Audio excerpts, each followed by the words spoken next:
एक आदमी खाना खा रहा था, बीवी बगल में थी, पानी पिला रही थी, साइल आया तो शौहर ने कहा ऐसा करो, ये खाना ले जाओ, वो जो बाहर खड़ा साइल है उसको दे दो। वो औरत जो खाना लेकर के गई हंसती हुई, वहां से जब वापिस आई तो रोती हुई आई।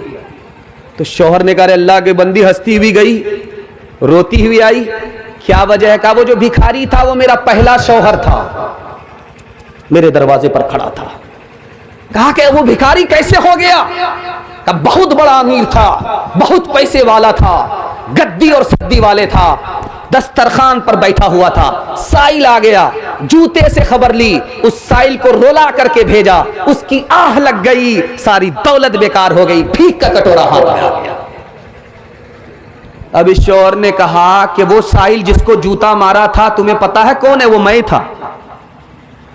अल्लाह ने उसकी दौलत का मुझको मालिक बना दिया, उसकी औरत का मालिक बना दिया। हाथ जोड़ करके मैं आपसे कहता हूं, गरीब को अब ताना नहीं मारेंगे, देना है दे दीजिए, नहीं देना है माफी मांग लेना। हाथ उठा करके वादा कीजिए, बचाएंगे ज्यादा, खर्च करेंगे कम। वो नबियों में रहमत लक़ब पाने वाला, मुरादे गरीबों की बरलाने वाला। वो नबियों में रहमत लक़ब पाने वाला, मुरादे गरीबों की बरलाने वाला। वो अपने पराए का गम खाने वाला, मुसीबत में गैरों के काम आने वाला। फकीरों का मलजा, ज़ईफ़ों का मावा, यतीमों का वाली, गुलामों का मौला। एक मिसाल पर पैगाम खत्म कर रहा हूं। एक साइल आया, एक आदमी से बोला 10 रुपया दे दीजिए, दे दिया। दूसरे से कहा 10 रुपया दीजिए, दे दिया। ये तीसरे आदमी जो बैठे हुए थे मुड़ी गोद करके, इससे कहा कि 1000 रुपया दीजिए। तो ये आदमी कहता है सो करके उठा, भी बहुत दूर चला गया था, इसकी ससुराल है नहीं, लेकिन ये ससुराल के ख्याल में था, बहुत दूर चला गया था। इसको मैंने जगाया तो साइल ने इससे कहा कि हमको 500 रुपया दीजिए, इससे 10 रुपया, इससे 10 रुपया और इससे 500 रुपया। तो ये आदमी पूछता यार हमसे 500 रुपये क्यों मांग रहे हो? इससे तो 10 रुपया लिया है, इससे 10 रुपया लिया है, हमसे 500 रुपये क्यों मांग रहे हो? तो कहा कि तुम पानी की तरह पैसा उड़ा रहे हो, बहा रहे हो, तुमसे जो कुछ मिलेगा आज ही मिलेगा, कल नहीं मिलेगा। ये हिसाब से पैसा खर्च कर रहा है, इसलिए इससे 10 रुपया लिया, आज भी मिलेगा, जिंदगी भर मिलेगा। इंशाअल्लाह फरमाइश पूरी करेंगे, जेब को नहीं देखेंगे, हाथ उठाइए इंशाअल्लाह। ये देखिए सारी रामायण पढ़ी गई, सीता किसकी जोरू। फिर एक बार हाथ उठाइए, जितना पैसा होगा उतना ही खर्च करेंगे, थोड़ा होगा थोड़ा खर्च करेंगे, ज्यादा होगा ज्यादा खर्च करेंगे। हाथ उठाइए इंशाअल्लाह। वो अजब लोग थे जान क्या लोग थे, वो अजब लोग थे जान क्या लोग थे, जिंदगी छोड़ दी बंदगी के लिए। वो अजब लोग थे जान क्या लोग थे, जिंदगी छोड़ दी बंदगी के लिए। वो अजब लोग थे, वो अजब लोग थे जान क्या लोग थे, जिंदगी छोड़ दी बंदगी के लिए। एक हम लोग हैं जान क्या लोग हैं, एक हम लोग हैं जान क्या लोग हैं, बंदगी छोड़ दी जिंदगी के लिए। एक हम लोग हैं जान क्या लोग हैं, बंदगी छोड़ दी जिंदगी के लिए। आखिरी पैगाम सुना रहा हूं रमजान के हवाले से, आप लोग सुनने के लिए मुकम्मल तैयार है तो हाथ उठाइए इंशाअल्लाह। बहुत खूबसूरत जलसा किनारे तक पहुंच रहा है, अल्लाह आपको जज़ाए खैर दे। हमारे रमजान को, हमारी तरावी को अल्लाह कबूल फरमाए। रमजान से पहले बिगड़ा हुआ था, रमजान आया सुधर गया, रमजान के बाद फिर बिगड़ गया। क्या मतलब हुआ भाई? जहां था वहीं पहुंच गया। रमजान से पहले नमाज नहीं पढ़ता था, रमजान आया नमाजी बन गया, जैसे ही रमजान रुखसत हो गया, मुसल्ला समेट लिया, सर की टोपी जेब में रख लिया। जानते हैं क्यों? रमजान कबूल ही नहीं हुआ। रमजान किसका कबूल होता है? जो हालत पहले थी उससे बेहतर हो जाए। नमाज पढ़ रहा था, बार बार नमाज पढ़ने की तौफीक मिले, इसका मतलब साफ है तौफीक खत्म हो गई, हालत वही है, इसका मतलब है रमजान कबूल नहीं हुआ। सच्चाई के साथ कह रहा हूं, इंशाअल्लाह हमारी नीयत रहेगी जिंदगी भर नमाज पढ़ेंगे, जिंदगी भर गुनाह नहीं करेंगे। हाथ उठाइए इंशाअल्लाह। कुरान ने कहा, एक औरत थी, कुरान में है एक औरत है, वो धागा मांगती थी। इस बस्ती में धागा मांगा, उस बस्ती में गई, धागा मांग लिया। अब वो करती क्या थी? धागा का कांटा से कपड़ा बुनती थी। कुरान में कांटा से कपड़ा बुनती थी। जब कपड़ा तैयार हो जाता था शाम के टाइम में, तो एक धागे को खींचती थी, उखेर कर भी बिखेर करके रख देती थी। जहां धागा वहीं पहुंच गया, कपड़ा खत्म हो गया, सारी मेहनत सुबह से लेकर के शाम तक की बर्बाद हो। ठीक यही मुसलमान का हाल है, उस पागल औरत की तरह जो दूसरे से कपड़ा भीख मांगा, उससे कपड़ा बुन करके तैयार किया, अभी कपड़ा तैयार नहीं हुआ कि धागे खींच लिए, वो धागा ही धागा रहा, कपड़ा नहीं रहा। कुरान में एक जगह है, एक कौम है, रात में सफर किया। हमारा बेटा जाता है पंजाब, पंजाब से घर आता है तो ट्रेन में बैठता है, इधर घर में फोन करता है कि अम्मा मैं सुबह को पहुंच रहा हूं, रात में बैठ गया हूं ट्रेन में। तो माँ इंतजार करती है, सोती नहीं है। बाप इंतजार करते हैं, सोते नहीं है। बीमार माँ बीमारी भूल जाती है, बूढ़ा बाप बुढ़ापे को भूल जाता है। दरवाजे पर खड़ा है बेटे के इंतजार में, बेटा पहुंच गया, लेकिन रात में चला बेटा, घर में पहुंचा ही नहीं। अब माँ भी परेशान कि बेटा है तो कहां। रात भर सफर किया, फिर वहीं पंजाब, रात भर सफर किया बिहार के लिए, फिर पंजाब, रात भर सफर किया, फिर वहीं। क्यों? अल्लाह का नाफरमान था। उसने कहा मैं घर पहुंचूंगा, मां को बता दिया हूं। अल्लाह ने कहा तुम्हें पहुंचने नहीं दूंगा, ये जमीन मेरी है, कदम तुम्हारा है, हम जमीन को लपेट देंगे, तुम जहां से चले थे वहीं पहुंचा देंगे। ठीक यही मुसलमानों का हाल है। रमजान से पहले सुधर गए, टोपी सर पर रख लिया, रमजान गया, सब कुछ रुखसत हो गया। तीसरी बात बताने के लिए जा रहा, बहुत ध्यान से सुनिएगा। इसी कुरान में है कि दीवार को चाटता है याजूज माजूज। किससे? जबान से। वो दीवार पतली होती रहती है, पतली होती रहती है, पतली होती रहती है। अब टूटने वाली होती है तो क्या कहता? कल कर लेंगे, आज छोड़ दो, कल कर लेंगे। इंशाअल्लाह नहीं बोला, वो दीवार फिर मोटी हो जाती है। यही हाल मुसलमान का है। रमजान में सुधर गया, रमजान जाने के बाद फिर बिगड़ गया। जैसा था वैसा ही हो गया। फैसला आपके हाथ में है। बताइए इंसाफ से कि रमजान कबूल हुआ कि नहीं हुआ। एक मिसाल पर पैगाम खत्म कर रहा हूं, सुनने के लिए तैयार है?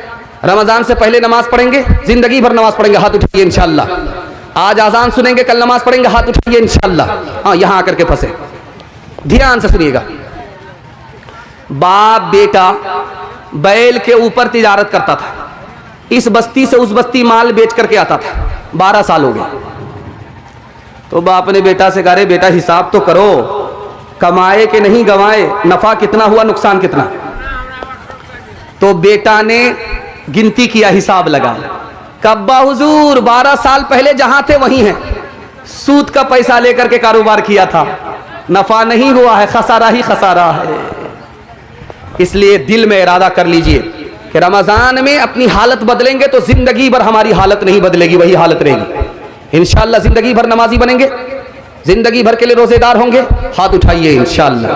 मुसलमानों मुसलमानों संभल जाओ, मुसीबत आने वाली है, तेरी बर्बादियों के मशवरे हैं आसमानों में। न समझोगे तो मिट जाओगे दोस्ता वालों, तुम्हारी दास्तां तक भी न होगी दास्तानों में, तुम्हारी दास्तां तक भी न होगी दास्तानों में। आखिरी पैगाम रमजान के हवाले से आप लोग सुनने के लिए तैयार हैं? जोश के साथ हाथ उठाइए। आप लोग थक गए हैं मैं जानता हूं, लेकिन आपका हौसला अभी तक जवान है। दिल से दुआ निकलती है अल्लाह आपकी हर बीमारी को दूर फरमाए। ध्यान से सुनिएगा, रमजान जब आएगा तो खूब बरकत होती है, खाना भी बेहिसाब रहता है, बच जाता है, खत्म नहीं होता। अब देखेंगे पैसा कहां से आ जाता है आदमी सोच नहीं सकता, इंतजाम कहां से हो जाता है आदमी सोच नहीं सकता। ये राज आपको बता रहा हूं कहां से आता। रमजान से पहले वो नेमत हमको खाना नसीब नहीं और उसको बार बार हम लोग खाते हैं। वो पहनना नसीब नहीं, वो पहनने को मिल जाता है। ये रमजान में बरकत कहां से आती है ये राज बता रहा हूं, ध्यान से सुनिएगा। पूरी दुनिया का मुसलमान एक वक्त में नमाज पढ़ रहा है, इसलिए अल्लाह आसमान से छप्पर फाड़ करके बरकत भेज रहा है। पूरी दुनिया का मुसलमान एक वक्त में नाफरमानी नहीं कर रहा है, अल्लाह की फरमाबरदारी कर रहा है, उसकी बरकत है, अल्लाह छप्पर फाड़ करके दे रहा है। मुसलमान जब एक साथ खड़ा हो जाता है फरमाबरदारी के लिए, इत्तिहाद के दामन को मुसलमान पकड़ लेता है, तो अल्लाह ऐसे दूह देता है आसमान को जैसे हम गाय से दूध को दूह लेते हैं। इसलिए मैं आपसे कहना चाह रहा हूं, अगर रमजान से पहले भाई भाई का झगड़ा है तो खत्म कर लीजिए। हाथ उठाइए, भाई को माफ करेंगे, हाथ उठाइए इंशाअल्लाह। अगर बीवी से नफरत है, माँ बाप से नफरत है, तो मैं हाथ जोड़ के कहता हूं रमजान से पहले उस नफरत को भूल जाइए, मोहब्बत करने का वादा कीजिए, इंशाअल्लाह मोहब्बत करेंगे। तीसरी चीज, आपका भाई गरीब है, आपसे हालत उसकी अच्छी नहीं है, आप रमजान से पहले वादा कीजिए कि उनकी मदद करेंगे। इंशाअल्लाह आपका रिश्ता भाई से ऐसा मजबूत होगा कि कोई काट नहीं सकता, कोई तोड़ नहीं सकता। हाथ उठा करके वादा कीजिए, दूसरे की मदद करेंगे इंशाअल्लाह। अब मैं आपको राज बता रहा हूं, ध्यान से सुनिएगा। 3 आदमी बैठे हुए थे चाय की दुकान में, चाय पी रहे थे। उसमें एक मुसहर बैठा हुआ था, एक डोम बैठा हुआ था, एक मुसलमान था। 3 आदमी थे बैठे हुए। ये मुसलमान कहता है डोम से कि तू मेरा भाई है, तेरे माँ बाप भी एक है, वही हमारे माँ बाप। मुसहर से कह रहा है, दलित से कह रहा है कि तुम्हारे माँ बाप एक, तू मेरा भाई भाई है। तो दोनों ने कहा, मुसहर ने और डोम ने कहा, अगर तू मेरा भाई है तो मेरा जूठा पी करके देखा। मैं चाय पी रहा हूं, मेरा जूठा पी करके देखा। डोम ने पिया था तो मुसहर से कहा तुम मेरा जूठा पी करके दिखाओ, तो उसने पी करके दिखा दिया। अब बारी आई मुसलमान की, जूठा पीना है, दावा है कि तुम भाई हो तो साबित करो, जूठा पी करके दिखाओ। तो मुसलमान कहता है कि मैं तो पी लेता, क्या कीजिएगा, मेरा रोजा है, जैसे पीऊंगा मेरा रोजा टूट जाएगा। तो वो डोम कहता अगर तुम्हारा रोजा था तो चाय की दुकान में क्यों बैठा हुआ है, जरूर घोटाला है। तीसरी मिसाल आ रही है, ध्यान से इसको सुनिएगा। एक नौजवान गैर मुस्लिम का पश्चिम की तरफ पेशाब कर रहा था। एक बूढ़े ने देखा, लाठी उठाया, कहा कमबख्त कहीं के पश्चिम मेरा किबला है, काबा है, तू पश्चिम की तरफ पेशाब क्यों कर रहा? कहा माफ कर दीजिएगा, मुझे पता नहीं था, मैं गैर मुस्लिम हूं। अगले दिन देखा कि वही बूढ़ा मुसलमान पश्चिम की तरफ पेशाब कर रहा है। अब ये जवान रुक गया कि जरा चचा से पूछेंगे, कल तो ये लाठी उठा रहे थे, आज खुद ही पश्चिम की तरफ पेशाब कर रहे हैं। कहा कि चचा कल मैं पेशाब कर रहा था, आप लाठी उठा रहे थे, बुरा मान रहे थे, आज आप खुद पश्चिम की तरफ पेशाब कर रहे हैं। तो बड़े मी ने कहा कि तुम्हें इससे क्या लेना देना, किबला मेरे बाप का है कि तेरे बाप का। जमात वाले आ गए मस्जिद में, कमेटी ने रोक लिया कि तरावी 8 रकात है या 20 रकात है। तो जमात वाले फंस गए, अब करें तो क्या करें। 8 बताएंगे, अगर पूछने वाला 8 पढ़ता है तब तो पढ़ने देगा, अगर पूछने वाला 20 पढ़ता है तो निकाल देगा। तो उसने कहा कि अरे भाई आप क्यों पूछ रहे हैं? नहीं, जब तक साबित नहीं करोगे कि तरावी 8 रकात है या 20 रकात है, मस्जिद में दाखिल होने नहीं देंगे। तो इन्होंने दिमाग लगाया, कहा देखिए साहब, जो लोग 8 रकात तरावी पढ़ते हैं वो बहुत कम पढ़ते हैं, जो लोग 20 रकात पढ़ते हैं वो बहुत ज्यादा पढ़ लेते हैं, लेकिन पढ़ते दोनों हैं। हम तो चाहे 8 रकात पढ़ेंगे चाहे 20 रकात पढ़ेंगे, पढ़ेंगे दोनों। आप उससे सवाल जवाब कीजिए जो ये भी नहीं पढ़ते वो भी नहीं पढ़ते। इंशाअल्लाह मसलक के झगड़े से, भाई के झगड़े से, जमीन जायदाद के झगड़े से हम लोग अलग हो जाएंगे। भाई भाई बनकर के एक और नेक बनकर के जिंदगी गुजारेंगे। हाथ उठाइए इंशाअल्लाह। तदबीर से बिगड़ी हुई तकदीर बना ले, तकदीर बना ले। अपने पे भरोसा है तो ये दाव लगा ले, ये दाव लगा ले। क्या खाक वो जीना है, क्या खाक वो जीना है जो अपने ही लिए हो। खुद मिट के किसी और को मिटने से बचा ले, मिटने से बचा ले। औरतों के हवाले से आखिरी पैगाम सुनने के लिए मुकम्मल तैयार है? दोनों हाथ उठाइए इंशाअल्लाह जोश के साथ। बिल्कुल आखिरी पैगाम औरतों के हवाले से सुना रहा हूं। माँ बाप से ज्यादा साली पर मेहरबान होंगे, हाथ उठाइए इंशाअल्लाह। बीवी से पूछ करके माँ बाप को खर्चा देंगे, हाथ उठाइए इंशाअल्लाह। बीवी से पूछ करके दाढ़ी रखेंगे, हाथ उठाइए इंशाअल्लाह। ये देखिए कहां है ये लोग, इन लोगों का जनाजा पढ़ेंगे, ये लोग जिंदा नहीं है। ध्यान से सुनिएगा। पंजाब से शौहर आया और बीवी से कहता है कि बड़ा अच्छा बंदर मिल रहा था, पैसा रहता तो तुम्हारे लिए खरीद करके ले आते। तो बीवी ने कहा इसमें परेशान होने की क्या बात है, पैसा भी बच गया, मेरे लिए तो सबसे बड़े बंदर आप ही हैं, बंदर खरीदने की जरूरत क्या है। बीवी ने शौहर से पूछा जब मेहमान आते हैं तो मीठी मीठी बात करते हैं आप, जब मेहमान चला जाता है तो आप लाठी से बात करते हैं। तो शौहर ने कहा जैसी तू है वैसा मैं। जब तू बाजार जाती है तो बन ठन करके जाती है, बनारसी साड़ी पहन करके जाती है, और जब घर में रहती है तो अटीचर फटीचर रहती है, जैसी तू है वैसा मैं। एक औरत आई झाड़ फूक करने वाले का, ये उल्टा चरखा चलाने वाला भी नाजिम है, झाड़ फूक करने वाले के पास आई और कहा कि मेरा शौहर मुझको बात बात पर मारता, कोई ऐसी तरकीब कर दीजिए कि वो कभी हाथ ही न उठाए। ऐसी तरकीब कर दूंगा, फिर मुंह मांगा सिर्फ वो पैसा दे दो, ऐसी तरकीब कर दूंगा कि कभी हाथ नहीं उठाई। एक बोतल में पानी पर दम किया और कहा जब झगड़ा होने लगे तो मुंह में 2-4 घूंट लेकर के बैठ जाना, कुछ बोलना नहीं। अब क्या था, जिंदगी भर का झगड़ा 1 मिनट में खत्म हो गया। चूंकि झाड़ फूक करने वाले को पता था कि औरत की जबान चलती है, मर्द का हाथ चलता है।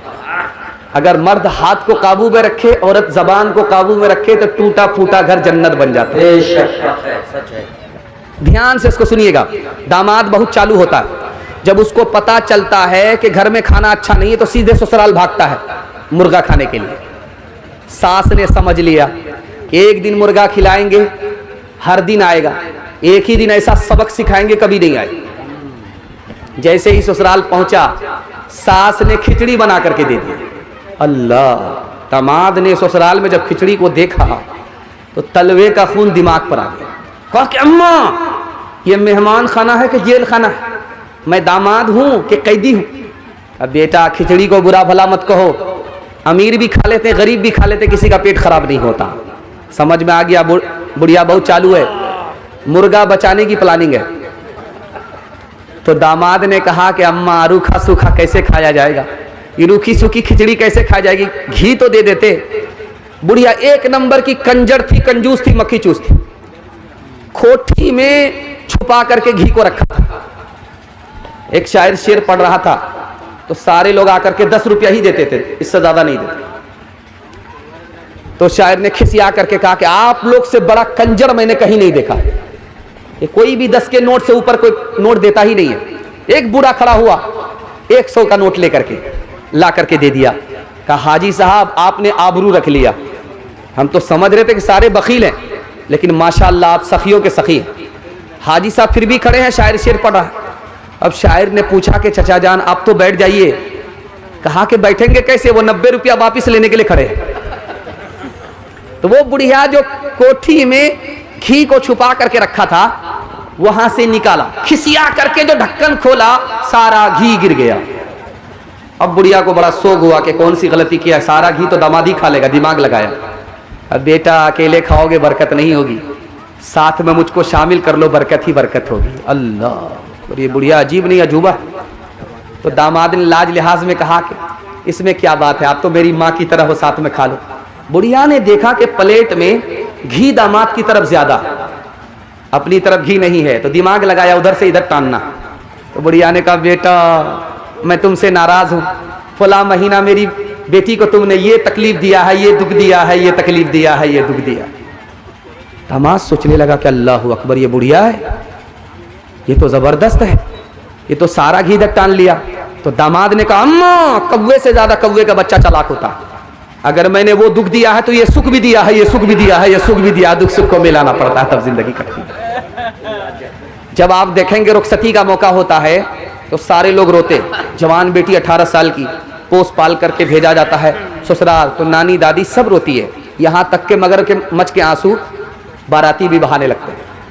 मगर उस मातम के माहौल में एक आदमी हंस रहा था।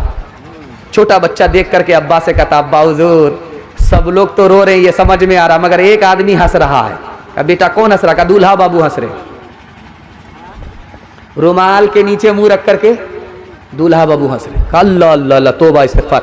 ये आदमी हंस रहा है, दूल्हा हंस रहा है। का बेटा घबराने की कोई बात नहीं है, तो मातम का वक्त है, ये तो रुखसती का वक्त है, मातम है, मुसीबत, हम लोग रो रहे हैं, जिंदगी भर इसी बदनसीब कोरोना है, इसलिए आज हंस रहा है।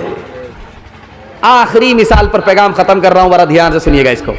पहली बार जब बेटी ससुराल से मैके आती है तो मोहल्ले की सारी औरत घेर लेती है, सवाल जवाब होता है, बेटी ससुराल गई थी, शौहर कैसा था? तो लड़की कहती है माशाअल्लाह। उसके बाद कहती है ससुर कैसे थे? तो लड़की कहती है सुभान अल्लाह। ससुराल कैसी थी? तो अल्हम्दुलिल्लाह। अब किसी औरत ने पूछा कि बेटी सबको छोड़ो, सास कैसी थी तुम्हारी? तो लड़की कहती इन्ना लिल्लाह अस्तगफिरुल्लाह ला हौला वला कुव्वता इल्ला बिल्लाह, जल्ले तू जलाल तू इस बला को टाल। अब माँ समझ गई मेरी बेटी को सब पसंद है, सास पसंद नहीं है। तो माँ ने कहा बेटी तेरे जवाब से मुझे अंदाजा हो गया कि सास पसंद नहीं, लेकिन बेटी मेरे सवाल का जवाब दो, पहली बार जब मैके से ससुराल गई थी तो कौन लेकर के गई? कहा सास आई थी। 100 लड़की में मुझको देखा सुना था, पसंद किया था, और बहू बना करके मैके से ससुराल ले गई। कहा बेटी ये सास का एहसान है, इतने अच्छे शौहर मिल गए, ये सास का एहसान है, इतनी अच्छी ससुराल मिल गई, ये सास का एहसान है कि इतने अच्छे ससुर मिल गए। बेटी सास मुसीबत और बला नहीं होती, कभी माँ होती है, कभी माँ के बराबर होती है। इंशाअल्लाह बेटी की तरफदारी में दामाद जेल जाएगा, हाथ उठाइए इंशाअल्लाह। ये देखिए आखिर तक ये लोग बेदार नहीं हुए। अच्छा इंशाअल्लाह अगले साल इनको बेदार करेंगे इंशाअल्लाह। किरदार बद पे खुद ही ये गुस्से में आएगी, शौहर दिखाए डंडा तो ये झाड़ू दिखाएगी।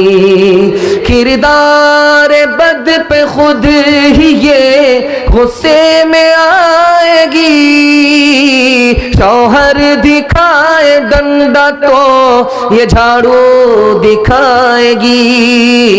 कासिर इसीलिए तो कोई बरकत नहीं रही, भी फातिमा सी अब कोई औरत नहीं रही। गीबत में सबसे आगे ये औरत की जात है, चुगली तो इनके सामने बस दाल भात है। गीबत में सबसे आगे ये औरत की जात है, चुगली तो इनके सामने बस दाल भात है। सीने में इनके दीन की अजमत नहीं रही, भी फातिमा सी अब कोई औरत नहीं रही। बहुत खूबसूरत जलसा 2-3 मिनट में पैगाम आ रहा है, बहुत अच्छा। कि आदमी रोजा क्यों नहीं रखता? बेवकूफ़ी की वजह से। आदमी रोजा क्यों नहीं रखता? बेवकूफ़ी की वजह से।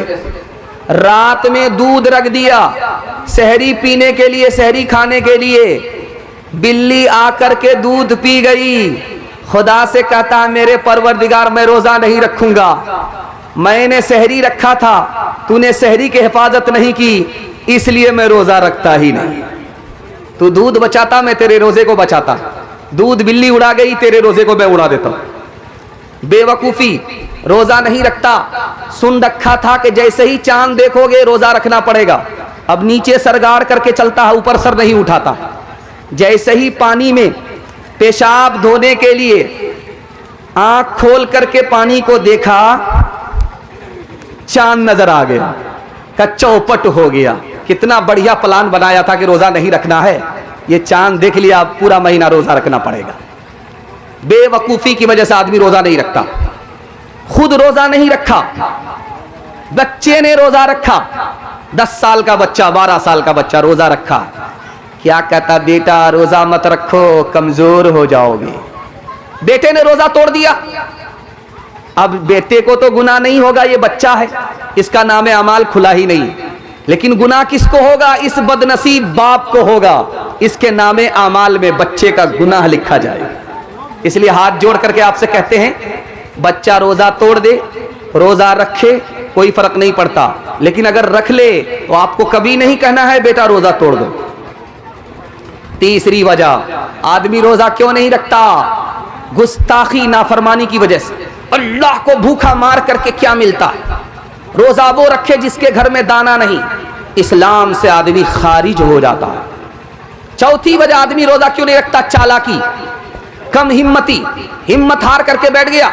अगर सर्दी का रोजा रखता, दिन छोटा होता, रोजा रख लेता। गर्मी का रोजा है, 15-15 घंटे रोजा रखना पड़ेगा, मेरे बाप से नहीं होगा। हिम्मत हार करके बैठ गया। इंसाफ से बताइए, रोजा रखना अगर मुश्किल है, ये 10 साल का बच्चा कैसे रोजा रख लेता है? बच्चे ने हिम्मत किया, रोजा रखना आसान। बच्चे का बाप हिम्मत हार गया, रोजा रखना मुश्किल हो गया। इंसाफ से बताइए, आप सहरी कब खाते हैं? सुबह सवेरे। सुबह सवेरे सहरी खाते हैं, पेट में दाना रहता है, पानी रहता है। 10 बजे दिन तक आपको भूख नहीं लगी, प्यास नहीं लगी, ऊपर से नहा लिया, पूरा बदन ठंडा हो गया। 12 बजे दिन तक आपको भूख प्यास नहीं लगी, उसके बाद सो गए। जोहर का वक्त आया, अब आपको भूख लग रही है, प्यास लग रही है। अल्लाह के बंदे, कितनी देर का रोजा है? असर के बाद तो मगरिब ही है। हिम्मत करो, रोजा रखना आसान है। और बहुत से लोग चालाकी की वजह से रोजा नहीं रखते। ठीक शाबान खत्म हो रहा है, एक पोटरी दवाई खरीद करके टेबल पर रख लेते, बीड़ी पीते, हुक्के का बहाना, दिल का धुआं निकालते। समधी ने पूछा, रमजान आप बीड़ी पी रहे, क्या कीजिएगा? शुगर अलग है, प्रेशर अलग है, दवाई पीना पड़ता है। सबसे धोखा चलेगा, अल्लाह से धोखा नहीं चलेगा। काले पहाड़ में, काली रात में अगर चूटी चलती है तो उसकी आवाज ही नहीं, उसकी आहट को भी खुदा जानता है। एक चालाक आदमी था, रोजा नहीं रखता था, पाबंदी से इफ्तार खाता था, पाबंदी से सहरी खाता था। बीवी से कहता, मैं रोजे से हूं, फुलोरी बनाओ। बेटी से कहता था, मैं रोजे से हूं, पकौड़ी बनाओ। और जब भूख लगे, प्यास लगे तो करता क्या था? लुंगी और गमछा लेकर के दरिया के किनारे आता और डुबकी मारता, मुंह खोल करके जी भर के पानी पी लेता था। 99 दिन छोड़ के एक दिन कोतवाल का। एक दिन प्लान के हिसाब से आया, भूख लगी, प्यास लगी, लुंगी पहन करके, गमछा उतार करके जैसे ही डुबकी मारी, मुंह खोला, टेंगड़ा मछली मुंह में घुस गई। ऊपर का कांटा ऊपर, नीचे का कांटा नीचे, मुंह बा दिया। डॉक्टर के पास जब लाया गया तो कहा, किस मनहूस को लेकर के आए हो? मछली का, कच्ची मछली मुंह में और कांटा ऊपर और नीचे, बात क्या है? तब लोगों को समझ में आया, घोटाला करता था, रोजा नहीं रखता था, पाबंदी से इफ्तार खाता था, ऊपर से फिट फाट था, नीचे से मकामा घाट था। एक खास बात बताने के लिए जा रहा हूं। एतकाफ के लिए 20 रमजान में आदमी नहीं मिलता। ढूंढिए पूरे मोहल्ला में कि कोई एक आदमी बैठे, एक जवान नहीं मिलेगा आपको। क्यों? मोबाइल देखने की फुर्सत है उसको, नेकी कमाने की फुर्सत नहीं है। अब किसको ढूंढा जाता है? ढूंढ करके रिटायर्ड बूढ़े को लाया जाता है, जो पूरे मोहल्ले में सबसे ज्यादा रिटायर्ड है, उसको ला करके बैठाया जाता है कि आप तो फ्री हैं, बीड़ी पीते रहिएगा, एतकाफ में बैठे रहिएगा। अब उनको लाया जाता है। जो बूढ़ा अपना बोझ नहीं उठा पाता, उसको किराए में लड़के बिठाया गया है, पूरे मोहल्ले का बोझ उठाने के लिए। मुसलमानों ने एतकाफ का तमाशा कर दिया। और हमारी तरावी कितने दिन में खत्म हो जाती है? 10 दिन में। तरावी कितने दिन में खत्म हो रही है? 15 दिन में। अल्लाह का बंदा, ये तरावी खत्म नहीं हो रही है, कुरान खत्म हो रहा है। तरावी तो चांद से शुरू होती है, चांद पर खत्म होती है। ये खत्म कुरान हो रहा है। 20 रमजान से पहले छुट्टी हो गई, कोई भी नमाज पढ़ने के लिए मस्जिद में नहीं आ रहा है, बाजार में कपड़ा खरीदने के लिए जा रहा है, मस्जिद में नहीं आ रहा है। रात आई शबे कदर की 21वीं को, 23वीं को, 25वीं को, 27वीं को, 29वीं को, और ये बदनसीब अपने दामन को नेकी से भर नहीं सका। धोबी के गधे से बदतर रहा, न इधर का रहा न उधर का रहा। एक खास बात, रमजान में तरावी के लिए कमेटी बैठती है, प्लान होता है, ऐसा हाफिज चाहिए जो रेला हाफिज हो, रेला, एक दिन में दिल्ली पहुंचा दे, राजधानी हो, शताब्दी हो, तमाम अंधों में काना राजा एक हाफिज आ गया। उसने कहा आप लोग तरावी सुनना चाहते हैं? कहा हाँ। कहा कितने दिन में सुनना चाहते हैं? कहा आप कितने दिन में सुना सकते? कहा एक दिन में आप हमारे पीछे आंख बंद कीजिए, हम आपको सीधा दिल्ली पहुंचा देंगे। बोला नहीं नहीं बहुत भारी हो जाएगा, 3 दिन में खत्म कीजिए। पहला दिन आया 10 पारे हो गए, दूसरा दिन आया 20 पारे हो गए, तीसरा दिन आया तो ऐलान किया मुबारक हो तरावी खत्म। एक आदमी पीछे तरावी सुन रहा था, उसको सूरह यासीन याद थी। उसने कहा पूरा कुरान पढ़ दिया, सूरह यासीन नहीं आई, जरूर घोटाला किया, यालमुन तालमुन करके दिल्ली पहुंचाया। कहा हाफिज साहब बुरा मत मानिएगा, आप लगता है घोटाला किए हैं, आपने यालमुन तालमुन करके कुरान खत्म किया है, सूरह यासीन तो नहीं आई। तो ये समझ गया मेरी चोरी पकड़ी गई, अब ये निकलने का रास्ता तलाश कर रहा है। ये कहता आपने बिल्कुल सही कहा, मैंने जानबूझ करके छोड़ दिया था। सूरह यासीन जिंदा पर नहीं पढ़ी जाती है, मुर्दा पर पढ़ी जाती है। अगर मैं खड़े खड़े पढ़ देता, आप लोग खड़े खड़े होते तो सब लोग घोलट जाते, सबका जनाजा उठ जाता, इसलिए छोड़ दिया था। मुसलमानों संभल जाओ, संभल जाने का वक्त आया, बहुत सोए हो तुम अब होश में आने का वक्त आया, बहुत सोए हो तुम अब होश में आने का वक्त आया। जला डाली थी तुमने कश्तियां उंदुलुस के साहिल पर, मुसलमान फिर तेरी तारीख दोहराने का वक्त आया। जहां से 300 जहां से 313 चले थे तुम मुसलमानों, उन्हीं माजी की राहों पर, उन्हीं माजी की राहों पर पलट जाने का वक्त आया, उन्हीं माजी की राहों पर पलट जाने का वक्त आया। खत्म तरावी में ज्यादा होंगे, सूरह तरावी में कम होंगे। हाथ उठाइए इंशाअल्लाह। ये देखिए हाथ उठाने वाले कहाँ हैं? ये ससुराल में है कि पिंडाल में? जरा इंसाफ कीजिए। ये कन्या के भी मामू है, दुल्हा के भी मामू। ध्यान से सुनिएगा, दूसरी कोताही रमजान के हवाले से आपको सुनाने के लिए जा रहा हूं। बिल्कुल आपका जलसा निकलना, आपने मेरा इतना दिल खुश कर दिया कि आपको दिल से मैं दुआ दे करके जा रहा हूं, अल्लाह आपके जवान बेटे को जायज रोजगार अता फरमाए, जवान बेटी के लिए अल्लाह गैब से मुनासिब जोड़े का इंतजाम फरमाए। ध्यान से सुनिएगा दूसरा नमूना। रमजान के महीने में हम लोग रोजा रखते हैं, भूखा रहते हैं, प्यासा रहते हैं, और कब तक रहते हैं? जब तक सूरज डूब न जाए। और जानते हैं ऐसा क्यों करते हैं? ताकि हमको गरीब पर रहम आए कि भूखा आदमी कैसा लाचार होता है, प्यासा आदमी कितना बेबस होता है। हमने रोजा रखा, सुबह से लेकर के शाम तक भूखे रहे, प्यासे रहे, और गरीबों पर हमें रहम नहीं आया, हमारा रोजा बेअसर हो गया। और जानते हैं हम फितरा कब निकालते हैं? सीधे ईद के चांद में फितरा निकालते हैं। अगर गरीबों पर रहम आता तो आप पहले फितरा निकालते। और फितरा में आप क्या दे रहे हैं? साड़ी दे रहे हैं, लुंगी दे रहे हैं, गमछा दे रहे हैं। अगर आप गरीबों पर रहम खाते तो आपको पैसा देना था, पैसा देते, पैसा में 50 जरूरत पूरी हो जाती है, लुंगी से दवाई का मसला हल नहीं होता, गमछा से भूख और प्यास का मसला हल नहीं होता। अगर आप गरीबों पर मेहरबान होते तो जिस दिन आपने अपने बच्चों के लिए कपड़ा खरीदा था, उसी दिन आपको फितरा निकाल देना था। गरीब को आप आज रमजान पर नवाजते तो अल्लाह आपको साल भर नवाजता। गरीब पर अगर आप मेहरबान रमजान में होते तो जिंदगी भर खुदा आप पर मेहरबान होता। जानते हैं ये माल क्यों नहीं निकलता? गरीबों के लिए, बच्चों के लिए हम हर फरमाइश पूरी करने के लिए तैयार हैं, लेकिन गरीबों के लिए पैसा क्यों नहीं निकलता? जानते हैं इसकी वजह यह है, हमको पैसे से मोहब्बत है, औलाद से मोहब्बत है, बीवी बाल बच्चे से मोहब्बत है, और हम कंजर और कंजूस और मक्खीचूस हो चुके। इसलिए गरीबों के लिए हाथ जेब में तो जाता है, लेकिन जेब से पैसा लेकर के बाहर नहीं निकलता। एक मिसाल पर पैगाम खत्म कर रहा हूं, बहुत ध्यान से आप इसको सुनिएगा। फकीर के पास कौन सी दौलत है? अमीर के पास ये रुपया पैसा है, आपने देखा झोली भर दी गई, मस्जिद का ताबुन था, झोली भर दी गई। अल्लाह इस मस्जिद को आबाद रखे, आपको भी इस मस्जिद से महरूम ना फरमाए। ये पैसा अमीर के पास होता है। और गरीब के पास कौन सी दौलत होती है? आपका दिल बहुत मजबूत होगा, आप गरीब को कभी उंगली नहीं दिखाएंगे, गरीब पर आप मेहरबान होंगे। गरीब के पास जो दौलत होती है वो अमीर के पास भी नहीं होती। अल्लाह ताला जब गरीब को बुलाएगा कयामत में तो बोलेगा मैं तुमको जन्नत में भेज रहा हूं, लेकिन एक सवाल का जवाब दो, दुनिया में जब तुम भूखे थे तो खाना कौन खिलाता था? दुनिया में जब तुम्हारे पास कपड़ा नहीं था तो कौन पहनाता था? तो गरीब बोलेगा एक मालदार था, मेरा पड़ोसी था, मेरा भाई था, मुझे भूखा नहीं रखता था, खाना खिला देता था, मुझे नंगा नहीं रखता था, कपड़ा पहना देता था।